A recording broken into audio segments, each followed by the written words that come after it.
আসসালামু আলাইকুম। সবাইকে স্বাগত জানাচ্ছি আমার দেশ আজকের বিশ্বে। সঙ্গে আছি আমি মাহবুবুর রহমান ইমন।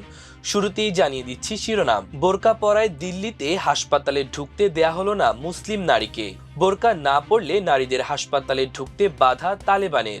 জর্জিয়ায় তুরস্কের সামরিক বিমান দুর্ঘটনায় নিহত ২০।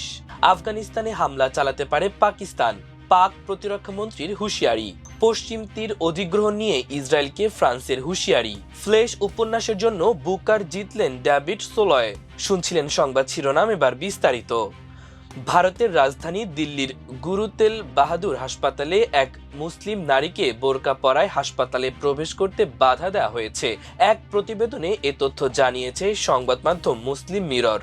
প্রতিবেদনে বলা হয়, বোরকা পরে আশায় হাসপাতালে ঢুকতে না দেওয়ার এই ঘটনাটি ঘটেছে গত ৭ নভেম্বর।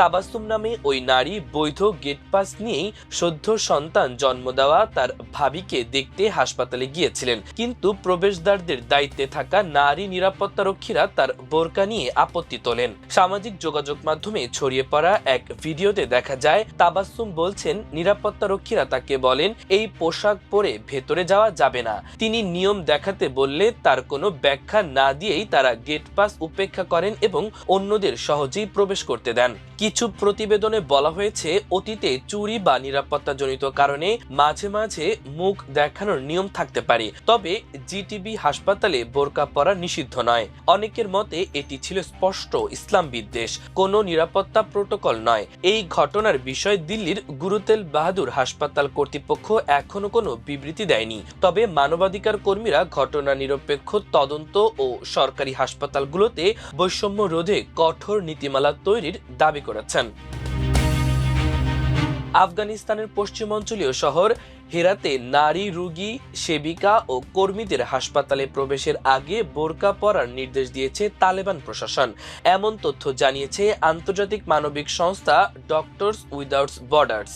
সংস্থাটি জানিয়েছে, গত ৫ নভেম্বর থেকে নির্দেশ কার্যকর হয়েছে। এমএসএফ জানিয়েছে, তালেবানের জারি করা এই নির্দেশনা নারীদের চিকিৎসা গ্রহণের পথে বড় বাধা সৃষ্টি করছে এবং জরুরি রোগী ভর্তি ৮% কমে গেছে।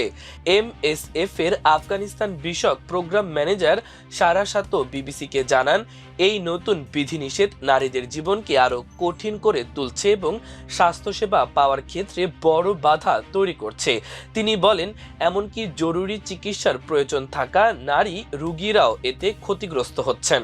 তবে তালেবান সরকারের এক মুখপাত্র এমএসএফ এর দাবি অস্বীকার করেছেন।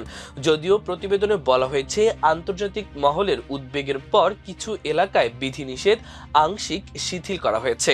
তালেবানের নৈতিকতা ও পাপ প্রতিরোধ বিষয়ক মন্ত্রণালয়ের মুখপাত্র সাইফুল ইসলাম খাইবার দাবি করেন, এই ধরনের খবর পুরোপুরি মিথ্যা। মন্ত্রণালয়ের অবস্থান সাধারণত হিজাব পরিধান নিয়ে, বোরকা নয়। জর্জিয়ায় তুরস্কের একটি সামরিক পণ্যবাহী বিমান বিধ্বস্ত হয়ে ২০ জন নিহত হয়েছেন।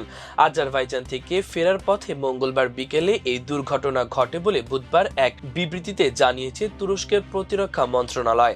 মন্ত্রণালয়ের তথ্য অনুযায়ী C-113 হারকিউলিস মডেলের বিমানটি আজারবাইজানের পশ্চিমাঞ্চলীয় শহর গঞ্জা বিমানবন্দর থেকে উড্ডয়ন করে তুরস্কের উদ্দেশ্যে রওনা দেয়। তবে জর্জিয়ার পূর্ব সীমান্ত অতিক্রমের কিছুক্ষণের মধ্যেই বিমানটি বিধ্বস্ত হয়। জর্জিয়ার স্বরাষ্ট্র মন্ত্রণালয় জানিয়েছে, বিমানটি আজারবাইজান সীমান্ত থেকে প্রায় ৫ কিলোমিটার দূরে শিকনাগি এলাকায় ভূপাতিত হয়।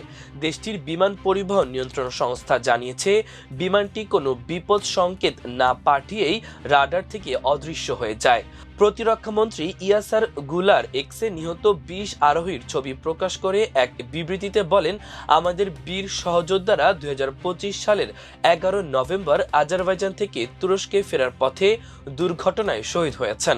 যদিও দুর্ঘটনার কারণ এখনও আনুষ্ঠানিকভাবে প্রকাশ করা হয়নি। স্থানীয় গণমাধ্যম ও প্রত্যক্ষদর্শীদের ভিডিও চিত্রে দেখা গেছে, বিধ্বস্ত হওয়ার আগে বিমানটি আকাশে একাধিক চক্কর দেয়। বিমানটি যুক্তরাষ্ট্রের প্রতিরক্ষা সরঞ্জাম নির্মাতা প্রতিষ্ঠান লকহিড মার্টিনের তৈরি C-113 হারকিউলিস মডেলের সামরিক কার্গো বিমান ছিল। পাকিস্তানের প্রতিরক্ষামন্ত্রী খাজা আসিফ সতর্ক করে বলেছেন, আফগানিস্তানের অভ্যন্তরে হামলা চালাতে পারে তার দেশ। ইসলামাবাদ ও দক্ষিণ ওয়াজিরিস্তানে সাম্প্রতিক সন্ত্রাসী হামলার প্রতিক্রিয়ায় তিনি হুঁশিয়ারি দেন। তিনি আফগান সরকারের বিরুদ্ধে জঙ্গিদের আশ্রয় দেওয়ার অভিযোগ করেন। পাকিস্তানে অল্প সময়ের ব্যবধানে দুটি বড় সন্ত্রাসী হামলার ঘটনা ঘটেছে।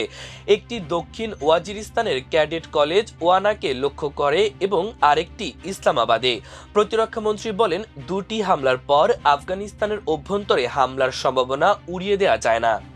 এদিকে পাকিস্তানে হামলার নিন্দা জানিয়েছে আফগানিস্তানের তালেবান সরকার। তবে আফগানিস্তানের এই বক্তব্য প্রত্যাখ্যান করছেন পাকিস্তানের প্রতিরক্ষামন্ত্রী। তিনি বলেন, এই ধরনের অনুশোচনা আন্তরিকতার প্রমাণ হিসেবে গ্রহণ করা যায় না।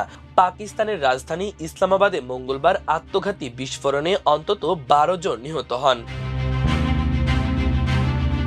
ফিলিস্তিন রাষ্ট্রকে শক্তিশালী করতে আইনি, সাংবিধানিক ও প্রাতিষ্ঠানিক বিষয়গুলো নিয়ে কাজ করতে একটি যৌথ কমিটি গঠন করবে ফিলিস্তিন ও ফ্রান্স। মঙ্গলবার প্যারিসে ফিলিস্তিনি প্রেসিডেন্ট মাহমুদ আব্বাসের সঙ্গে সংবাদ সম্মেলনে একথা বলেন ফরাসি প্রেসিডেন্ট ইমানুয়েল মাখো। তিনি ইসরায়েলকে সতর্ক করে বলেন, পশ্চিম তীর অধিগ্রহণ রেড লাইন অতিক্রম করার শামিল হবে। ফরাসি প্রেসিডেন্ট বলেন, ইসরায়েল যদি পশ্চিম তীরকে আংশিক বা সম্পূর্ণভাবে সংযুক্ত করে তাহলে ফ্রান্স তার ইউরোপীয় অংশীদারদের সঙ্গে নিয়ে কঠোর প্রতিক্রিয়া জানাবে। মাখো ইসরায়েলকে সতর্ক করে বলেন, পশ্চিম তীর অধিগ্রহণের যে কোনো প্রচেষ্টা হবে রেড লাইন অতিক্রম করার শামিল। তিনি আরও বলেন, ফ্রান্স দ্বিরাষ্ট্রীয় সমাধানের প্রতি প্রতিশ্রুতিবদ্ধ। হাঙ্গেরীয় ব্রিটিশ লেখক ডেভিড সোলয় তার ফ্লেশ উপন্যাসের জন্য এবছর বুকার পুরস্কার জিতেছেন। উপন্যাসটিতে একজন হাঙ্গেরীয় অভিবাসীর অর্থ উপার্জন এবং হারানো বেদনাদায়ক গল্প তুলে ধরা হয়েছে। সোমবার সোলয় চূড়ান্ত তালিকায় থাকা অপর 5 লেখককে পেছনে ফেলে 50,000 ব্রিটিশ পাউন্ড মূল্যের এ পুরস্কার জেতেন। 2025 সালের এ পুরস্কার প্রত্যাশীদের চূড়ান্ত তালিকায় সোলয়ের পাশাপাশি ভারতীয় লেখক কিরণ দেশাই ও যুক্তরাষ্ট্রের অ্যান্ড্রু মিলারও ছিলেন। 153টি জমা পড়া উপন্যাস থেকে সোলয়ের বইটি বেছে নেয় একটি 5 সদস্যের বিচারক প্যানেল। বিচারক প্যানেলে ছিলেন আইরিশ লেখক রডি ডয়েল, অভিনেত্রী সারা জেসিকা পার্কার, লেখক আয়োভামি আদেবায়ো, কাইলি রিড এবং সমালোচক ও লেখক ক্রিস পাওয়ার। গত বছর ব্রিটিশ লেখক সামান্থা হার্বে তার সংক্ষিপ্ত উপন্যাস আরবিটাল এর জন্য এই পুরস্কার জিতেছিলেন। এতে 6 জন মহাকাশচারী আন্তর্জাতিক মহাকাশ স্টেশন থেকে পৃথিবীকে পর্যবেক্ষণের গল্প তুলে ধরা হয়েছে। হার্বে এবছর সোলের হাতে বুকার পুরস্কার তুলে দেন।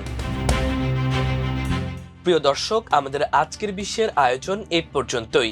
সবাই ভালো থাকুন, সুস্থ থাকুন, আমার দেশের সঙ্গেই থাকুন। আল্লাহ হাফেজ।